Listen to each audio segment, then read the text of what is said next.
Hello dear students. Last time हमने adsorption isotherm देखा था। मैं फिर से बता दूं एड्जॉर्प्शन आइसोथर्म क्या होता है। एड्जॉर्प्शन आइसोथर्म देता है variation of amount of gas adsorb by the adsorbent with the pressure at constant temperature. जो गैस किसी एड्जॉर्बेंट ने अपनी सरफेस पे एड्जॉर्ब की, उसकी जो अमाउंट है उस अमाउंट का कांस्टेंट टेम्परेचर पर प्रेशर से कैसा रिलेशनशिप है ये दिखाता है आपका आइसोथर्म। आइसोथर्म मतलब सेम कांस्टेंट टेम्परेचर पर। तो जैसा कि हम देख पा रहे हैं यहाँ पर, ये ग्राफ मैंने पिछली बार भी आपको एक्सप्लेन किया था। यहाँ पर आप देख रहे होंगे ये x/m है आपका। यहाँ पर ये प्रेशर दिया है, इसके बाद जब आप ग्राफ प्लॉट करते हैं तो आप देखते हैं कि ये रेगुलर कर्व नहीं है। प्रेशर x/m और प्रेशर के बीच में जो रिलेशनशिप है वो काफ़ी इरेगुलर है। इस तरह से ग्राफ आपको इस टाइप का मिल रहा है। ये तो अलग अलग टेम्परेचर पर, ये एक टेम्परेचर पर है, ये दूसरे पर है, ये तीसरे पर है। इस तरह से अलग अलग टेम्परेचर पर आपको अलग अलग टाइप के कर्व मिलते हैं। अब ये x/m क्या है? x अपन ने देख लिया था। x वो मास से गैस का जो एड्जॉर्ब हुआ है, m वो मास है जो सब्सटेंस का जिसकी सरफेस पे गैस एड्जॉर्ब हुई है, मतलब एड्जॉर्बेंट का मास है। तो x/m मतलब एक यूनिट मास एड्जॉर्बेंट का कितनी गैस एड्जॉर्ब करता है। जैसे आपने 5 ग्राम चारकोल लिया और पूरे चारकोल ने 2 ग्राम एड्जॉर्ब की, तो 1 ग्राम चारकोल ने कितनी गैस एड्जॉर्ब की, बेसिकली वही x/m है। यूनिट मास ऑफ एड्जॉर्बेंट जितनी गैस एड्जॉर्ब करेगा वो। तो ये प्रेशर के बीच में रिलेशनशिप अपन ने देखी थी x/m। अगर आप इसे देखें तो ये इस तरह से मैं बोलूँ तो x/m is directly proportional to p की पावर 1/n। और p की पावर 1/n डायरेक्टली प्रोपोर्शनल था, और जब प्रोपोर्शनलिटी का साइन हटाया अपन ने तो आपको कांस्टेंट मिला, और फिर ये हो गई equation x/m is equal to k into P की पावर 1/n, वेर n की वैल्यू है 1 से बड़ी है, n 1 से बड़ा है। तो यहाँ पर इसमें आपको 3 तरह की रिलेशनशिप देखने को मिलती है इस ग्राफ में। यहाँ पर आप ज़रा ये स्टेटमेंट पढ़ेंगे, ये वाला पढ़िए, नीचे वाला, ये वाला para. The validity of Rundlich isotherm can be verified by plotting x/n on y axis and coordinate and log p on y axis. जब आप इस इक्वेशन का कर्व वो लेते हैं तो आप देखते हैं आपको इस तरह से ग्राफ मिलता है। तो the slope of the straight line gives the value of 1/n। इससे आपको 1/n का वैल्यू पता चल जाता है। तो इस तरह से आपको अपन ने देखा 1/n की वैल्यूज़ कोई एक वैल्यूज़ नहीं है, अलग अलग प्रेशर की रेंज पर अलग अलग 1/n की वैल्यूज़ मिलती है आपको। अलग अलग टेम्परेचर पर n की वैल्यू चेंज होती जाती है। तो यहाँ पर 1/n की वैल्यू 0 से 1 के बीच में हो सकती है। ज़्यादातर रेंज इसकी जो 1/n की है 0.1 से 0.5 के बीच में। जब 0 से 1 के बीच में, इसका मतलब अगर n की वैल्यू 0 है, इसका मतलब एड्जॉर्प्शन n की वैल्यू 0 है। तो मैं आपको ऐसे ही बता दूं, अगर n की वैल्यू 0 है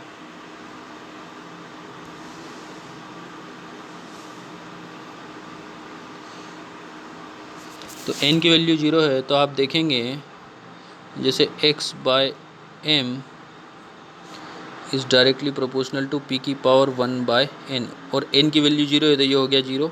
इसका मतलब एड्जॉर्प्शन इज़ इंडिपेंडेंट, क्योंकि p इज़ इक्वल टू 0 1, तो ये p की पावर 0 तो ये 1 हो जाएगा। इसका मतलब adsorption will be independent of temperature. Pressure पर डिपेंड नहीं करता। और अगर n की वैल्यू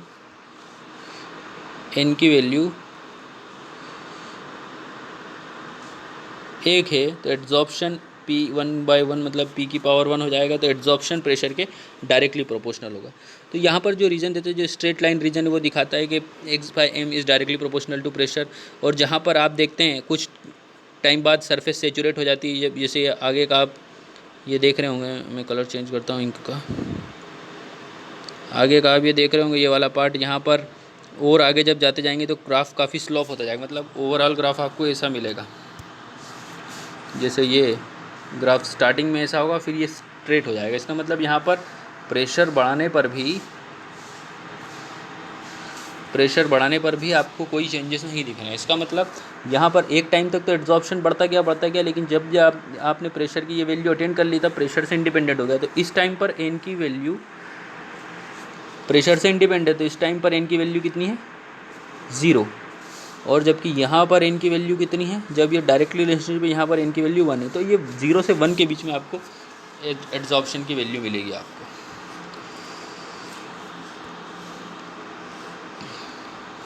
उसके बाद ये हो गया आपका ग्राफ। ये अब जब आपने प्लॉट किया तो ये x/m, इसका आप लॉग लेते हैं तो log x/m, ये इक्वेशन आप देख पा रहे होंगे, दिख रही है आपको, log x/m is equal to log k plus 1/n log p, ये आपको उस कर्व से मिला है। अब आगे आते हैं, ये तो था सॉलिड ने अपनी सरफेस पे गैस से एड्जॉर्प्शन किया। अब बेसिकली अगला आता है एड्जॉर्प्शन फ्रॉम सॉल्यूशन फेज, कि कोई वही सॉलिड सॉल्यूशन फेज या लिक्विड स्टेट से किस तरह से एड्जॉर्प्शन करेगा, वो देखना है अपने को। तो यहाँ पर सेम टू सेम वैसे का वैसे रिलेशनशिप दिखता है। अपन जानते हैं जो काम गैसेस के लिए प्रेशर करता है वही काम सॉल्यूशन में कॉन्सेंट्रेशन करती है। तो जो x/m अमाउंट है, ये जो अपन देख रहे होंगे, ये x/m अमाउंट, ये जैसा अपन ने वहाँ पे पिछली बार अभी प्रेशर के लिए देखा था, तो जो x/m अमाउंट है, ये x/m will be directly proportional to the c की power 1/n, where c is the concentration, c की power 1/n। Same to same वैसे रिलेशनशिप आप जब लॉग लेंगे तो आपको देखने को मिलेगी। इसके बारे में अब ज़्यादा डिस्कस करने की जरूरत नहीं है। इसका मतलब सॉल्यूशन में होने वाला एक्स वही अमाउंट है जो किसी सब्सटेंस की एड्जॉर्ब होगी, m वो अमाउंट है जो एड्जॉर्ब करने वाली है।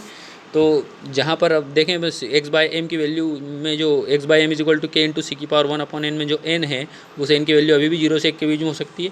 0 है तो इसका मतलब adsorption will be independent of concentration, और 1 है इसका मतलब adsorption will be directly proportional to the concentration. ये अपन पता कर सकते हैं। अब आगे आते हैं applications of adsorption, it's adsorption के यूजेस क्या हैं। तो सबसे पहला यूज़ है एड्जॉर्प्शन का production of high quality of vacuum.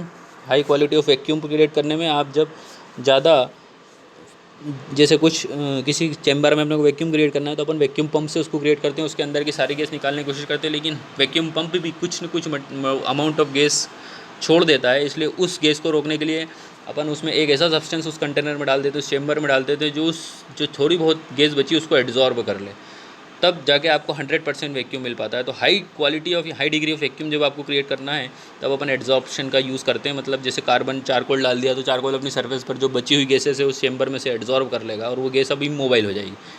तो इस तरह से अपने को हाई क्वालिटी ऑफ वैक्यूम या high degree of vacuum create करने में यूज़ करते हैं। गैस मास्क, बहुत सारे मास्क ऐसे आते हैं जो गैस मास्क मतलब उसमें ऐसा एक सब्सटेंस रहते हैं जो एड्जॉर्बेंट रहते हैं उसके मास्क में, जो कुछ पॉइजनस गैसों को अपनी सरफेस पे एड्जॉर्ब करने की टेंडेंसी रखते हैं ताकि पॉइजनस गैस से सांस में ना जाए और अपने टॉक्सिक इफेक्ट ना दिखा पाएँ। जैसे कोल माइंस में जो लोग काम करते हैं उनके लिए एक इस तरह के स्पेशल मास्क प्रिपेयर किए जाते हैं ताकि कोल माइंस में निकलने वाली एक तरीके से मीथेन है, कार्बन मोनोऑक्साइड है, ये गैसेस क्या करती हैं, टॉक्सिक हैं या और कोई दूसरी गैस है कि तो ये गैसेस मास्क अपनी सरफेस पे एड्जॉर्ब कर लेते हैं। अगला है control of humidity. Control of humidity में मैंने आपको उस दिन बताया था सिलिका जेल और एल्यूमिनियम जेल। सिलिका जेल ये ऑनलाइन शॉपिंग में जब आप करते हैं तो परचेसिंग तो कुछ इलेक्ट्रॉनिक इक्विपमेंट या शूज़ वगैरह लेदर का सामान आप जब मंगवाएंगे तो उसमें छोटे छोटे साबुदाने जैसे पाउच सब बॉल्स रखे आते हैं, छोटे छोटे क्या साबुदाने जैसे सब्सटेंस रखा आता है छोटे छोटे पाउच में। तो वो बेसिकली मैं आपको पहले भी बताया था कि ह्यूमिडिटी कंट्रोल करने के लिए होता है, अपन इससे ह्यूमिडिटी कंट्रोल करते हैं। आगे remover of colouring matter from solution, जैसे एनिमल चारकोल शुगर को प्यूरिफाई करने के लिए, शुगर के सॉल्यूशन को डीकलराइज करने के लिए यूज़ करते हैं अपन। उसमें होने वाला शुगर कैन जूस में होने वाला क्लोरोफिल को एब्जॉर्ब किया जाता है चारकोल से। हेट्रोजीनस कैटालिसिस आप पढ़ेंगे क्या होता है आगे। हेट्रोजीनस कैटालिसिस मतलब ये आपने शायद 11th क्लास में पढ़ा भी होगा, जब रिएक्टेंट और कैटालिस्ट दोनों अलग अलग फेज़ में होते हैं तब आप इस फिनोमेना को हेट्रोजीनस कैटालिसिस बोलते हैं। जैसे रिएक्टेंट आपका कोई गैसियस सब्सटेंस है और कैटालिस्ट आपका एक सॉलिड है। जैसे अमोनिया बनाने की हेबर जो प्रोसेस देखी है आपने 11th में, अमोनिया बनाने की N2+H2 ये वाली जो रिएक्शन थी जिसमें अमोनिया बना था उसमें कैटालिस्ट होता है आयरन या आयरन का ऑक्साइड। तो वहाँ पर वो एक एग्जाम्पल है हेट्रोजीनस कैटालिसिस का। तो हेट्रोजीनस कैटालिस्ट बेसिकली एड्जॉर्प्शन के कारण ही दिखाते हैं। कॉन्टैक्ट प्रोसेस है H2SO4 बनाने की, उसमें भी फाइनली डिवाइडेड निकल लेते हैं अपन, सॉरी कॉन्टैक्ट प्रोसेस है उसमें अपन जो लेते हैं वहाँ पर वेनेडियम पेंटॉक्साइड होता है कैटालिसिस, सॉलिड होता है। बाकी सब जैसे सल्फर डाइऑक्साइड का ऑक्सीडेशन कराते हैं SO2 से अपन SO3 बनाते हैं, तो ये एक हेट्रोजेनस कैटालिसिस का एग्जांपल है। अमोनिया का बता चुके हैं। Separation of inert gases, inert gases जो होती है आपकी helium, neon, argon, krypton, xenon, तो ये जो इनर्ट गैसेस है इनका सेपरेशन भी ये एटमॉस्फेयर में मिलती है। एटमॉस्फेयर में से इनको अलग अलग करके सेपरेट करते हैं। सेपरेशन के लिए अपन एड्जॉर्प्शन टेक्निक्स का यूज़ करते हैं। इसके लिए बेसिकली कोकोनट चारकोल यूज़ करते हैं। कोकोनट चारकोल, ये कोकोनट चारकोल यूज़ करते हैं। नारियल को जब अपन जलाते हैं तो कोकोनट चारकोल बनता है। तो कोकोनट चारकोल में ये टेंडेंसी होती है कि वो डिफरेंट इनर्ट गैसेस का एड्जॉर्प्शन का एक्सटेंट उसमें अलग अलग होता है। वो ज़्यादा उसकी एफिनिटी, मतलब कोकोनट चारकोल की एफिनिटी अलग अलग इनर्ट गैसेस के लिए अलग अलग होती है। क्यूरिंग ऑफ डिसीज़ इसका एग्जाम्पल था। क्यूरिंग ऑफ डिसीज़ मतलब number of drugs are use to kill organism getting adsorb on them. बहुत सारी डिसीज़ इस तरह से काम करती है कि वो ऑर्गेनिज्म, जो माइक्रो ऑर्गेनिज्म उसके सरफेस पे एड्जॉर्ब हो जाएंगी और कॉन्सेंट्रेट हो जाएगी, फिर अपनी एक्शन दिखाती है, तो उसमें भी ये काम करते हैं। अगली एक मेथड है froth flotation process. Froth flotation ये मेटलर्जी में आता है चैप्टर, बेसिकली आपकी सिलेबस से हटा दिया गया है इस बार। तो फ्रॉथ पूरा चैप्टर ही यूनिट, उन्होंने एंटायर यूनिट डिलीट कर दी है। तो फ्रॉथ फ्लोटेशन में लो ग्रेड सल्फाइड और कॉन्सेंट्रेट करते हैं। सल्फाइड और के लिए होती है बेसिकली मेथड ऑफ कॉन्सेंट्रेशन, इसके लिए आप ज़्यादा लोड लेने की ज़रूरत नहीं है। आगे आते हैं एड्जॉर्प्शन इंडिकेटर। आपने इंडिकेटर नाम सुना होगा। इंडिकेटर बेसिकली अपन एनालिटिकल केमिस्ट्री में यूज़ करते हैं। एनालिटिकल केमिस्ट्री में जब आपने 11th क्लास में एक्सपेरिमेंट किए थे तो आपने देखा होगा फिनॉप्थेलिन और मिथाइल और इन दो इंडिकेटर यूज़ किए थे। इंडिकेटर क्या होते हैं? इंडिकेटर वो सब्सटेंस होते हैं जो केमिकल रिएक्शन कब कंप्लीट हो रही है, ये होने वाली है, इसको इंडिकेट करते हैं। तो जब केमिकल रिएक्शन कंप्लीट होती है तो वो कुछ किसी पर्टिकुलर वे में इंडिकेट करते हैं, और वे होता है कलर चेंज। तो ऐसे ही वो बेसिकली जो इंडिकेटर थे वो एनालिटिकल इंडिकेटर थे। वहाँ पर वो पीएच बेस्ड इंडिकेटर थे। वहाँ पर पीएच जब चेंज होता है तो वो अपना कलर चेंज करते हैं। कुछ ऐसे इंडिकेटर होते हैं जो एड्जॉर्प्शन अगर उनका हो जाता है तो वो अपना कलर चेंज कर देते हैं। Those are called adsorption indicator. जैसे एड्जॉर्बिंग है surface of certain precipitate such as silver halides है property of adsorbing some dyes like eosin, fluorescein. ये जो डाइज है ये जब एड्जॉर्ब हो जाती हैं तो अपना कलर चेंज कर देती है। दैट इज़ कॉल्ड, उस जब भी कलर चेंज हो जाएगा उसको अपन क्या बोलेंगे? And point. आगे आती है आपकी क्रोमेटोग्राफिक एनालिसिस। क्रोमेटोग्राफिक एनालिसिस भी पूरा का पूरा जो एड्जॉर्प्शन उस पर बेस्ड है। दो तरह की क्रोमेटोग्राफी होती है बेसिकली, एड्जॉर्प्शन और पार्टीशन अभी आपको नहीं बताया गया है क्या होता है, आगे देखेंगे कभी इस चैप्टर में आएगा तो। और जो एड्जॉर्प्शन है वो आप देख ही चुके हैं। तो क्रोमेटोग्राफी बेसिकली एनालिटिकल है। उसमें दोनों तरह के एनालिसिस आप कर सकते हैं, वेदर इट इज़ क्वांटिटेटिव और क्वालिटेटिव। मतलब आप क्वांटिटेटिव तरीके से यूज़ करेंगे तब आप सेपरेशन में क्वांटिटी को नापेंगे कितनी क्वांटिटी निकली है, और क्वालिटेटिव आप करेंगे तो अब आप सेपरेशन के बाद क्वालिटी को चेक करेंगे कोई सब्सटेंस उसमें प्रेजेंट है या नहीं। आगे आता है कैटालिस्ट। तो कैटालिस्ट आप जानते हैं कैटालिस्ट क्या होते हैं? कैटालिस्ट वो सब्सटेंस है जो रिएक्शन की रफ्तार को बढ़ा देते हैं, है ना। कैटालिस्ट आर दो substance which increases the rate of reaction. पर यहाँ पर एक चीज़ यूज़ की है इन्होंने, शायद डेफिनेशन इन्होंने दी हो।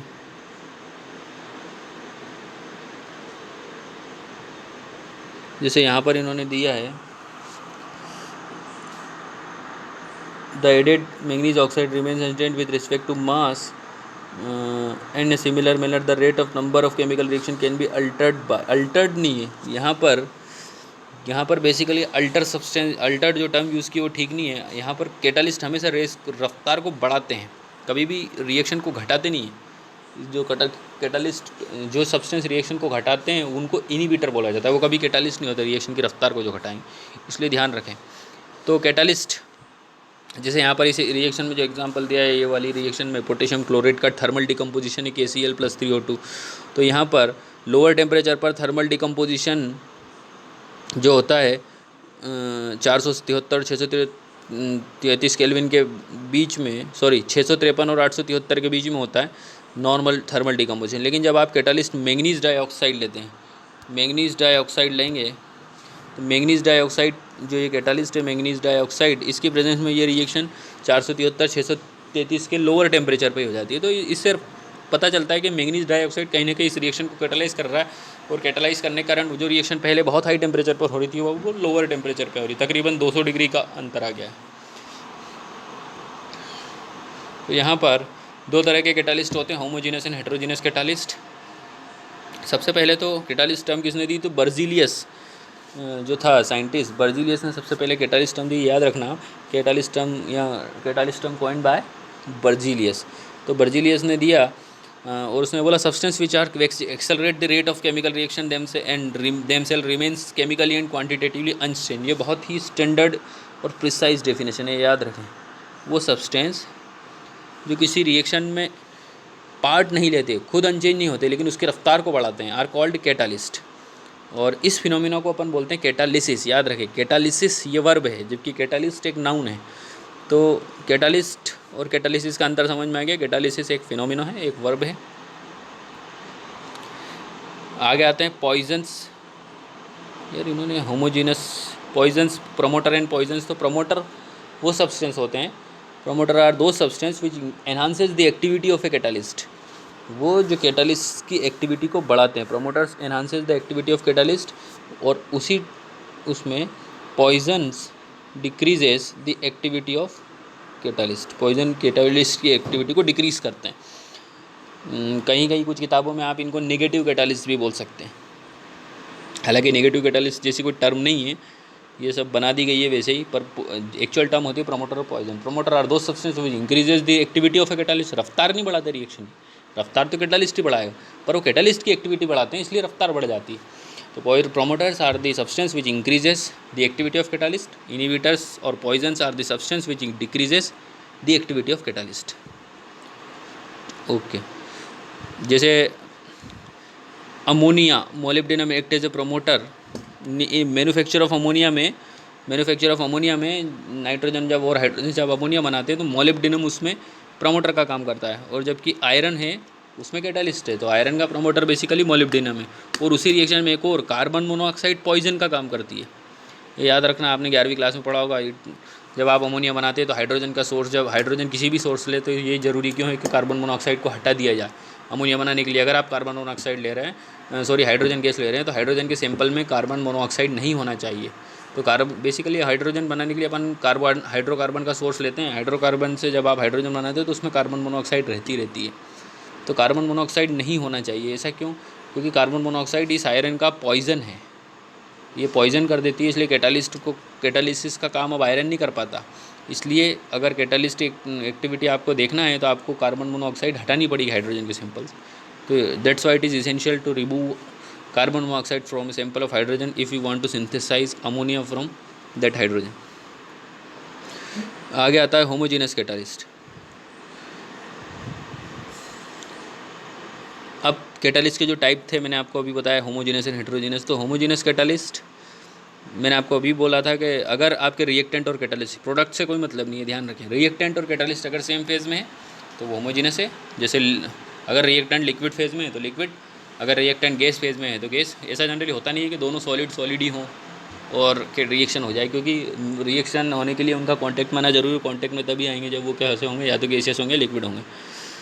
तो इस तरह के फिनोमिना को अपन क्या बोलते हैं? Homogeneous catalyst. जैसे सल्फर डाइऑक्साइड का ऑक्सीडेशन NO से, ये लेड चैम्बर प्रोसेस है। इसकी सल्फर डाइऑक्साइड सल्फ्यूरिक एसिड बनाने की आगे कॉन्टैक्ट प्रोसेस अपन आगे देखेंगे, वो एक हेटेरोजेनस कैटालिस्ट का एग्जांपल। तो oxidation of sulphur dioxide into sulphur trioxide by in the presence of nitric oxide, lead chamber process में यूज़ करते हैं अपन। हाइड्रोलिसिस, ईस्टर का हाइड्रोलिसिस देखा है अपन ने। एसिडिक हाइड्रोलिसिस होता है तो उसमें H पॉजिटिव आयन कैटालिस्ट का काम करती है, और वो भी एक्वस मीडियम में। और आपका ईस्टर भी एसिडिक मीडियम, वो भी लिक्विड मीडियम में है, पानी ही उसका मीडियम। तो दोनों की फेज़ एक हो गई। आगे आता है हाइड्रोलिसिस ऑफ शुगर। ये भी हाइड्रोलिसिस ऑफ शुगर में H पॉजिटिव आयन कैटालिस्ट का काम करती है, तो आपकी H पॉजिटिव आयन भी एक्वस मीडियम में, आपका शुगर भी एक्वस मीडियम में। तो ये दोनों के दोनों सेम है। आगे आता है हेटेरोजेनस कैटालिस्ट। तो हेटेरोजेनस कैटालिस्ट का अभी मैंने बोला कॉन्टैक्ट प्रोसेस में अपन यूज़ करते हैं सल्फर डाइऑक्साइड को ऑक्सीडेशन करने के लिए, वेनेडियम पेंटाऑक्साइड का V2O5 का। दूसरा प्लेटिनम का भी यूज़ करते हैं अपन, ये दूसरी मेथड है सल्फर डाइऑक्साइड को सल्फर डाइऑक्साइड में कन्वर्ट करने के लिए, प्लेटिनम का। अमोनिया के हेबर प्रोसेस में अपन आयरन यूज़ करते हैं। यहाँ पर ये देख सकते होंगे आप आयरन, और अमोनिया का नाइट्रिक एसिड बनाने के लिए अपन एनो अमोनिया से का ऑक्सीडेशन करते हैं और एनो बनाते हैं। यहाँ पर ये ओस्टवाल्ड प्रोसेस होती है, ओस्टवाल्ड मेथड बनाने की। तो अमोनिया का ऑक्सीडेशन अपन करते हैं एनो में। ये भी यहाँ पर प्लेटिनम में कैटालिस्ट है, तो ये भी यहाँ पर अमोनिया गैस है, प्लेटिनम सॉलिड है। ऊपर वालों में नाइट्रोजन और हाइड्रोजन गैसेस थे, आयरन सॉलिड था। इसके आगे SO2 गैस थी, यहाँ पर प्लेटिनम सॉलिड है। तो ये सब दोनों के रिएक्टेंट और कैटालिस्ट दोनों की फेजेस अलग अलग हैं। इसलिए आपका जो आपकी जो रिएक्शन है वो बेसिकली हेटेरोजेनस कैटालिसिस का एग्जांपल है। अब आगे आती है adsorption theory of heterogeneous catalysis. Heterogeneous catalysis की आपकी एड्जॉर्प्शन थ्योरी। तो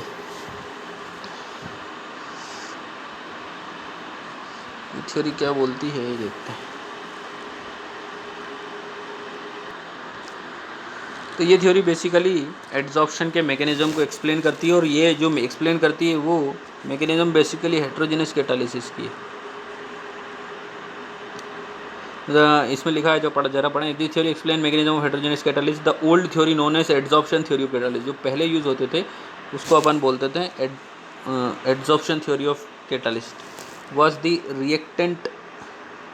was that the reactant in gaseous state or in solution are adsorbed on the surface of solid। मतलब जो भी रिएक्टेंट होते हैं, चाहे वो गैसियस स्टेट में हो और सॉल्यूशन में हो, वो सरफेस पर सॉलिड्स कैटालिस्ट की सरफेस पर एड्जॉर्ब होंगे, मतलब वो इमोबिलाइज हो जाएंगे।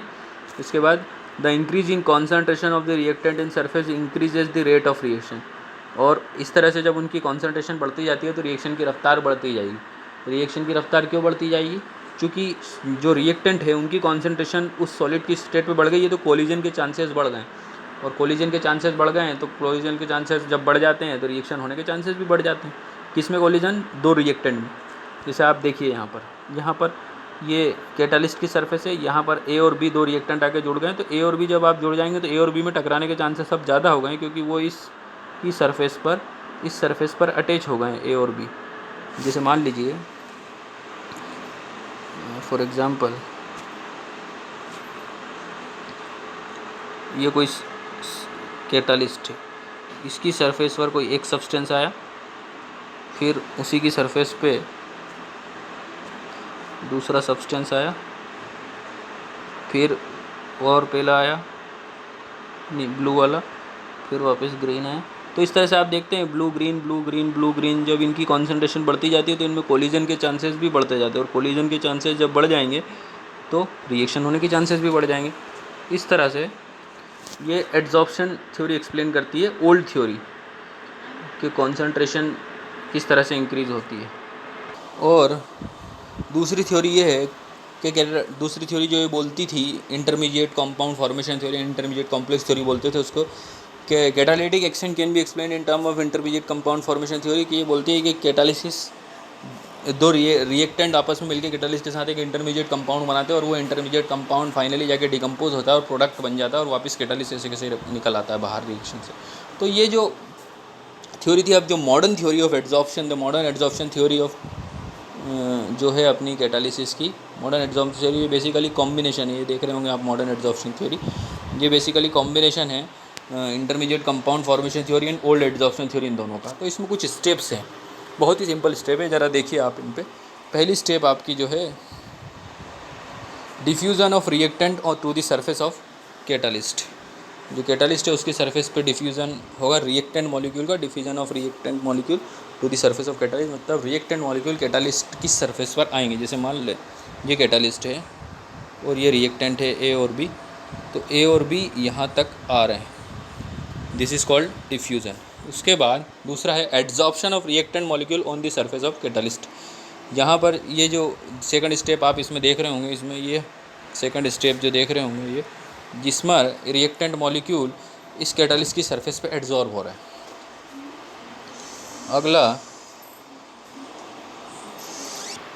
अगला जो पॉइंट है occurrence of chemical reaction on the catalyst surface through the formation of intermediate. तो जो इंटरमीडिएट बनता है ये वाला, ये जो इंटरमीडिएट है इसके थ्रू क्या होता है, रिएक्शन होता है। मतलब पहले ए और बी आए तो उन्होंने ए और बी से बॉन्ड बनाए, एड्जॉर्प्शन हुआ, किस ए और बी ने आपस में किससे बॉन्ड बनाए, एड्जॉर्बेंट से। फिर एड्सॉर्बेंट से बॉन्ड बनने के बाद ए और बी इमोबिलाइज हो गए, तो ए और बी के बीच में रिएक्शन होने लगी। ये आप देख रहे होंगे बॉन्ड बनने लगा ए और बी के बीच में। इसके बाद जब ए और बी का बॉन्ड बन जाता है कम्प्लीटली, तो ए और बी एक ए बी नाम के प्रोडक्ट के फॉर्म में बाहर आ जाते हैं और नए कैटालिस्ट फिर से आपका वैकेंट हो जाता है नई वैकेंसी के लिए। तो ये आप देख रहे होंगे डिसॉप्शन, आगे occurrence of chemical reaction on the surface on catalyst surface through the formation of intermediate बन जाएगा, तो उनमें रिएक्शन होने लगेगी। अगला पॉइंट है desorption of reaction products from the surface of catalyst and thereby making the surface available again for the more reaction to occur. मतलब catalyst के सरफेस पे अगर प्रोडक्ट बन चुके हैं तो प्रोडक्ट हट जाएंगे और प्रोडक्ट डिफ्यूज़ अवे होंगे, ताकि कैटालिस्ट की सरफेस अब खाली हो सके, ताकि और उसमें नए रिएक्टेंट आके अब एड्सॉर्ब हो सके। और जब ये डिसॉल्व हो जाएंगे, बाहर निकल जाएंगे, प्रोडक्ट निकल जाएंगे, तो फिर वो जैसे रिएक्टेंट जिस तरह से पास आए थे ऐसे ही प्रोडक्ट बाहर जाएंगे। उनको बोलते हैं diffusion of reaction product away from the surface of catalyst. तो इस तरह से ये 5 पॉइंट है, तो बड़ी बात नहीं है इसमें, बहुत ही सिंपल सी बात है। अब आगे आते हैं फीचर्स ऑफ कैटालिस्ट। आगे ये जो थ्योरी थी इसमें इसके क्या मायने हैं देख लेते हैं। This theory explains why the catalyst remains unchanged in mass and chemical composition at the end of reaction. ये रिएक्शन ये तो एक्सप्लेन करती है कि क्यों एक कैटालिस्ट का जो केमिकल कंपोजिशन किसी रिएक्शन में अनचेंज रहता है और वो क्यों कंज्यूम नहीं होता। ये दोनों चीज़ें एक्सप्लेन करती है, क्योंकि ये बताती है कि ए और बी आके चिपकते हैं और आपस में रिएक्शन करते हैं और ए बी नाम के प्रोडक्ट के फॉर्म में बाहर निकल जाते हैं और कैटालिस्ट वैसे का वैसे रह जाता है। लेकिन अगला जो था क्या नहीं, और उसकी इफेक्टिवनेस को भी बताते हैं कि स्मॉल क्वांटिटीज़ में भी क्यों इफेक्टिव, क्योंकि वही कैटालिस्ट बार बार यूज़ हो रहा है, इसलिए छोटी सी क्वांटिटी आपका काम कर सकती है, ज़्यादा कैटालिस्ट की जरूरत नहीं पड़ती, क्योंकि कैटालिस्ट कंज्यूम तो हो ही नहीं रहा, वही का वही कैटालिस्ट है। एक बार प्रोडक्ट को कन्वर्ट कर दिया, फिर रिएक्टेंट को एब्जॉर्ब करेगा, फिर प्रोडक्ट में कन्वर्ट कर देगा, फिर रिएक्टेंट को एब्जॉर्ब करेगा, फिर प्रोडक्ट में कन्वर्ट करेगा, ऐसा चलता रहेगा। और It however does not explain the action of catalytic promoters and catalytic poisons। ये चीज़ नहीं समझाती कि किस तरह से कैटालिटिक प्रमोटर और कैटालिटिक पॉइजन्स काम करते हैं। तो उसके लिए अपन देखेंगे आगे दूसरी थ्योरीज आई है। तो आगे important feature of solid catalyst में एक्टिविटी। तो एक्टिविटी एक कैटालिस्ट की डिपेंड करती है केमिसॉर्प्शन के स्ट्रेंथ पर। जैसे अपन ने देखा था फिजिकल एड्सॉर्प्शन होता है, वैसे ही केमिकल एड्सॉर्प्शन हाई टेम्परेचर पर होता है, क्योंकि रिएक्शन हाई टेम्परेचर पर होती है और कैटालिस्ट भी हाई टेम्परेचर पर ही काम करते हैं। तो इसीलिए कैटालिस्ट की जो एक्टिविटी है वो उसके केमिसॉर्प्शन के एक्सटेंट पे काम करती है। मतलब क्या, अगर कोई रिएक्टेंट कि किसी कैटालिस्ट के साथ एड्सॉर्ब हो रहा है और वो प्रोडक्ट में कन्वर्ट हो रहा है, तो वो प्रोडक्ट में कन्वर्ट होने के लिए दो बातें ज़रूरी है। एक तो ये कि वो जो रिएक्टेंट है वो कैटालिस्ट की सरफेस पर इतना तो स्ट्रांगली बाइंड होना चाहिए कि ड्यूरिंग द रिएक्शन वो लूज़ ना हो, उसके और आपके कैटालिस्ट के बीच में, रिएक्टेंट और कैटालिस्ट के बीच के बॉन्ड इतने कमज़ोर ना हो कि रिएक्शन के दौरान ही टूट जाए। दूसरी बात, वो जो बॉन्ड बनते हैं वो इतने भी स्ट्रॉन्ग ना हो कि रिएक्शन कंप्लीट होने के बाद जब रिएक्टेंट प्रोडक्ट में कन्वर्ट हो चुके हैं तब भी वो वैकेंसी को खाली ना करे। मतलब दोनों चीज़ें हैं, या तो इतना भी ढीला नहीं बॉन्ड बनना, इतना भी लूज़ बॉन्ड नहीं होना चाहिए कि वो अपने आप ही टूट जाए, या इतना स्ट्रॉन्ग भी नहीं होना चाहिए कि वो कभी टूटे ही ना। अगर कभी टूटेगा नहीं तो कैटालिस्ट की वैकेंसी क्रिएट नहीं होगी, रिएक्टेंट प्रोडक्ट में कन्वर्ट हो जाएगा लेकिन रिएक्शन वहीं रुक चुकी होगी। कैटालिस्ट बेसिकली इनहिबिटर का काम कर देगा। तो एक्टिविटी जब अपन देखते हैं तो अपन ये देखते हैं कि हाइड्रोजनेशन रिएक्शन में कैटालिटिक एक्टिविटी जो दी है ये इंक्रीज़ होती है ग्रुप 5 से लेके 11 तक। पीरियोडिक टेबल में जो ग्रुप 5 लें उसे ग्रुप 11 तक, ये बेसिकली ट्रांजिशन एलिमेंट का ग्रुप है। आप देख रहे होंगे टाइटेनियम वेनेडियम वगैरह जो ग्रुप है ये यहाँ से लेके तो ग्रुप नंबर 11 तक इंक्रीज़ होती है। और मैक्सिमम एक्टिविटी जो देखने को मिलती है ग्रुप 7 से 9 के एलिमेंट में देखने को मिलती है। जिस तरह से प्लेटिनम वगैरह आपको जो कैटालिटिक एक्टिविटी दिखाते हैं, तो यहाँ पर हाइड्रोजन और ऑक्सीजन को प्लेटिनम की प्रेजेंस में पानी में कन्वर्ट करते हैं अपन। आगे आता है सिलेक्टिविटी। तो सिलेक्टिविटी क्या बोलती है? Selectivity of a catalyst is ability to direct a reaction to yield a particular product selectively when under the same reaction condition many products are possible। Selectivity एक कैटालिस्ट की होती है कि एक पर्टिकुलर रिएक्शन को कैटालिस्ट डायरेक्ट करता है और अगर कैटालिस्ट चेंज हो जाता है तो सेम सेट ऑफ रिएक्टेंट दूसरे प्रोडक्ट देता है।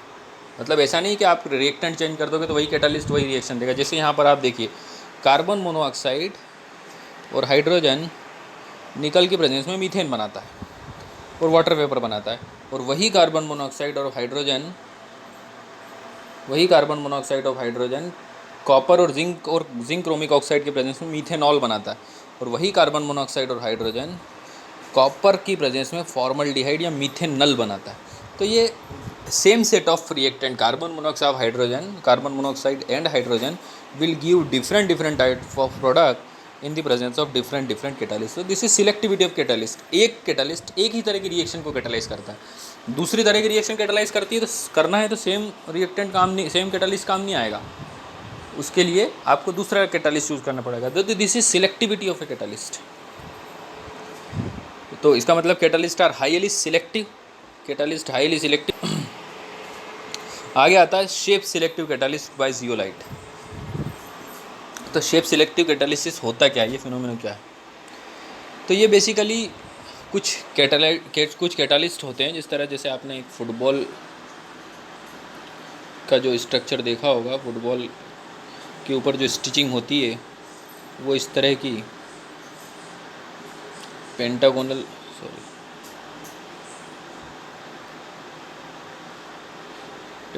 स्टिचिंग सबने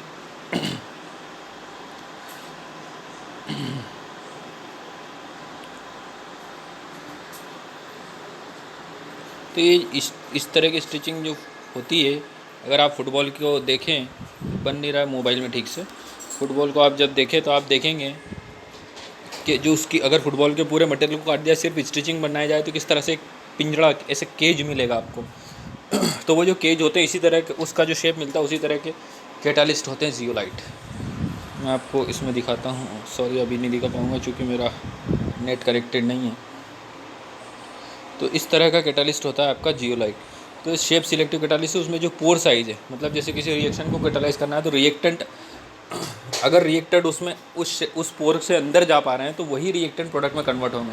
बहुत छोटे रिएक्टेंट अंदर जाएंगे तो सही, लेकिन तुरंत बाहर निकल जाएंगे। जैसे फुटबॉल में पत्थर, अब उसके केज में आप एक पत्थर डालोगे, मान लो फुटबॉल की जिस तरह से स्टिचिंग होती है उस तरह का वायर का आपने केज बनाया और उस केज में आप एक पत्थर डालोगे तो छोटा पत्थर वापस दूसरे पोर से निकल जाएगा। लेकिन कुछ ऐसे पत्थर तो चले तो जाते हैं अंदर, कुछ मीडियम साइज़ के जो चले तो जाएंगे लेकिन वो आसानी से बाहर नहीं निकल पाएंगे। एक प्रॉपर ओरिएंटेशन चाहिएगा उनको निकलने के लिए, आपको बार बार उस केज को इधर उधर मूव करना पड़ेगा तब जाके निकलेगा। तो जो लगभग सी साइज़ के जो सब रिएक्टेंट होंगे वो उस कैटालिस्ट में फंस जाएंगे और वो तभी बाहर निकलेंगे जब उनका साइज छोटा होगा, और वो कब होगा, जब वो प्रोडक्ट में कन्वर्ट हो जाएंगे। तो ऐसे कैटालिस्ट जो शेप के बेसिस पे काम करते हैं, these are called shape selective catalyst, और उनके एग्जाम्पल है जियोलाइट। तो इनमें बेसिकली ये जो पिंजड़ा बनता है कैसे बनता है, ये बेसिकली एल्यूमिनियम ऑक्सीजन सिलिकॉन का फ्रेमवर्क होता है। एल्यूमिनियम ऑक्सीजन सिलिकॉन का फ्रेमवर्क होता है, 3 डायमेंशनल नेटवर्क होता है। तो ये नेचर में भी मिलते हैं जियोलाइट और सिंथेटिकली बनाए भी जाते हैं। जैसे आपने 11th क्लास में हार्ड वाटर के हार्डनेस रिमूव करने के लिए देखी थी आपने जियोलाइट मेथड, परम्यूटेड मेथड जिसको अपन बोलते हैं परम्यूटेड। तो जियोलाइट इन पेट्रोकेमिकल इंडस्ट्री में बहुत ही ज़्यादा वाइडली यूज़ होते हैं। जैसे इसका नाम है इम्पोर्टेंट कैटालिस्ट है ZSM-5। ZSM का मतलब है जियोलाइट सोकोनी मोबिल 5। ये क्या करता है, अल्कोहल को डायरेक्ट पेट्रोल में कन्वर्ट करता है और डिहाइड्रेट करता है अल्कोहल को, नंबर ऑफ हाइड्रोकार्बन्स देता है। तो this is ZSM-5 petrochemical industry का इंपॉर्टेंट कैटालिस्ट है। अगला जो फिनोमिना है एंजाइम कैटालिस्ट। तो इनको आपको मालूम है एंजाइम क्या होते हैं, all enzymes are protein. Enzymes protein है मतलब नाइट्रोजनस कंपाउंड है, nitrogenous organic compound which are produced by living plants and animals. They are actually protein molecules of high molecular masses and form colloidal solution in water. तो ये basically bio की बात अपन नहीं कर रहे। तो एंजाइम होते क्या है, एंजाइम नाइट्रोजनस ऑर्गेनिक सब्सटेंस हैं जो एक पर्टिकुलर बायोकेमिकल रिएक्शन को कैटालाइज करते हैं। वो रिएक्शन उनकी उस एंजाइम के एब्सेंस के बिना उसके एब्सेंस में हो ही नहीं सकती। इसलिए अगर वो पर्टिकुलर बायोकेमिकल रिएक्शन को आपको करवाना है तो एंजाइम को प्रेजेंट होना जरूरी है। एंजाइम इसीलिए उस रिएक्शन को एंजाइम को अपन बायोकेमिकल कैटालिस्ट बोलते हैं और इस फिनोमेना को बायोकेमिकल कैटालिसिस बोलते हैं। दूसरी बात, एंजाइम भी उतने ही स्पेसिफिक है जितना अपन ने अभी देखा था दूसरे कैटालिस्ट हैं, मतलब वो पर्टिकुलर रिएक्शन को ही कंप्लीट करते। इवन इनऑर्गेनिक कैटालिस्ट जो होते हैं आपके, वो तो हो सकता है कि दूसरी रिएक्शन को भी कैटालाइज कर पाए। एक कैटालिस्ट 2 तरह की रिएक्शन दिखा सकता है, लेकिन एंजाइम तो दुनिया में बने ही एक ही रिएक्शन को कैटालाइज करने के लिए। उनका कोई काम ही नहीं, दूसरी रिएक्शन वो कभी कैटालाइज नहीं करेंगे। दे आर वेरी यूनिवर्सल, वो बहुत ही यूनिवर्सल हैं। सिलेक्टिविटी, एक्टिविटी तो देखिए, इनकी एक्टिविटी तो बहुत है। एक एंजाइम लाखों मॉलिक्यूल ऑफ रिएक्टेंट को प्रोडक्ट में कन्वर्ट कर सकता है इन ए शॉर्ट टाइम, जबकि सिलेक्टिविटी मैं आपको बता ही चुका हूँ। तो इसके एग्जाम्पल हैं कुछ एंजाइम के नाम। Many enzymes have been obtained in pure crystalline state from living cells. However, the first enzyme was synthesized in laboratory in 1969. 1969 में सबसे पहला एंजाइम बनाया गया। तो सबसे पहला एग्जांपल है inversion of cane sugar reaction जो होती है। Inversion of cane sugar basically cane sugar को जब हाइड्रोलाइज करते हैं तो आपको ग्लूकोज और फ्रुक्टोज मिलता है, और जो एंजाइम इसको हाइड्रोलाइज कर इस रिएक्शन को कैटालाइज करता है वो है इन्वर्टेस। इनऑर्गेनिक रिएक्शन में अगर आप एंजाइम के बिना कराते हो तो अपन ने देखा था शुगर का हाइड्रोलिसिस अपन H पॉजिटिव एसिडिक मीडियम में करवाते हैं, वहाँ पर H पॉजिटिव आयन कैटालिसिस का काम करती है। लेकिन उससे भी फास्ट है इन्वर्टेस। आगे आता है conversion of glucose into ethyl alcohol. तो ग्लूकोज से इथाइल, ये लिकर इंडस्ट्री की बहुत मेन इंपॉर्टेंट रिएक्शन है। यहाँ पर जाइमेज नाम का एंजाइम होता है जो ग्लूकोज को इथाइल अल्कोहल में कन्वर्ट करता है और CO2 बाई प्रोडक्ट जैसे गैस बनती है इसमें। This is the reaction of fermentation. Fermentation में भी यही रिएक्शन होती है। Conversion of starch into maltose, starch का माल्टोस में कन्वर्शन। स्टार्च को डायस्टेज नाम का एंजाइम होता है जो माल्टोस शुगर है, माल्टोस लाइक ग्लूकोज, तो स्टार्च को माल्टोस में कन्वर्ट करता है। और एक एंजाइम है जिसको अपन बोलते हैं माल्टेस, जो माल्टोस को ग्लूकोज में कन्वर्ट करता है। तो यहाँ पर डायस्टेज और माल्टेस दो एंजाइम है।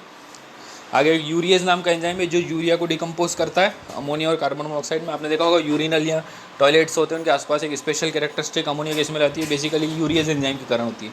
क्योंकि यूरिन में होने वाले यूरिया को, अपन यूरिन में यूरिया एक्सक्रीट करते हैं, तो यूरिन में होने वाले यूरिया को बेसिकली यूरियज नाम का एंजाइम जो है अमोनिया में डिकम्पोज करता है। स्टोमक में होने वाला एंजाइम पेप्सिन प्रोटीन्स को तोड़ देता है पेप्टाइड्स में, और इंटेस्टाइन में होने वाला पेंक्रियाटिक ट्रिप्सिन प्रोटीन्स को अमीनो एसिड में हाइड्रोलाइज कर देता है।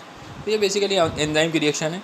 मिल्क का कर्ड में कन्वर्ट होना, दूध से दही का बनना, ये एंजाइमेटिक रिएक्शन है जो लैक्टोबैसिलाई एंजाइम की प्रेजेंस में होती है। तो ये बेसिकली ये टेबल आप याद रखें कौन सा एंजाइम क्या कर रहा है। एंजाइमेटिक कैटालिस्ट के कैरेक्टरिस्टिक, तो ये अपन देखें मोस्ट हाईली एफिशिएंट, बहुत हाईली एफिशिएंट है। 1 मॉलिक्यूल ऑफ एंजाइम में transform 1 million of molecules in the reactant पर मिनट। दूसरा हाईली स्पेसिफिक, बहुत ही हाईली स्पेसिफिक है। जैसे बताया आपको, एक एंजाइम एक रिएक्शन को ही कैटालाइज करता है, एक एंजाइम कभी भी दूसरी रिएक्शन को कैटालाइज नहीं कर पाएगा। Highly active under optimum temperature, हाँ ये बहुत बड़ी बात है, ऑप्टिमम टेम्परेचर में ही हाईली एक्टिव होते हैं। जैसे आपने देखा होगा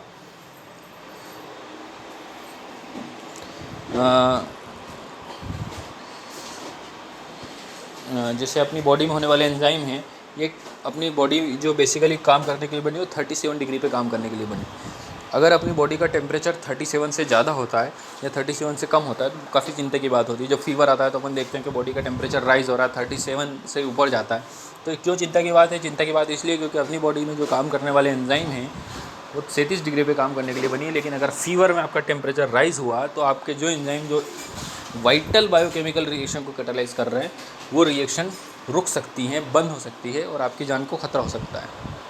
इसीलिए टेम्परेचर बढ़ने पर रुक क्यों सकती है? क्योंकि टेम्परेचर बढ़ने पर एंजाइम क्या होते हैं, डीएक्टिवेट होने लगते हैं। हाई टेम्परेचर पर एंजाइम की एक्टिविटी या तो कम हो जाती है, रुक जाती है। तो ऐसा ना हो इसलिए तुरंत अपन बुखार की गोली या पैरासीटामोल खाते हैं ताकि फीवर लो हो जाए। लो टेम्परेचर में भी अपन जब लो टेम्परेचर में जाते हैं तो अपने को हाइपोथर्मिया हो जाता है। हाइपोथर्मिया में भी एंजाइम क्या होते हैं, डीएक्टिवेट होते हैं। तो ठीक वैसे ही जैसा जो फीवर में होने वाला था वो बहुत ज़्यादा लो टेम्परेचर में जाते हैं, तब होगा आपके साथ। दूसरा,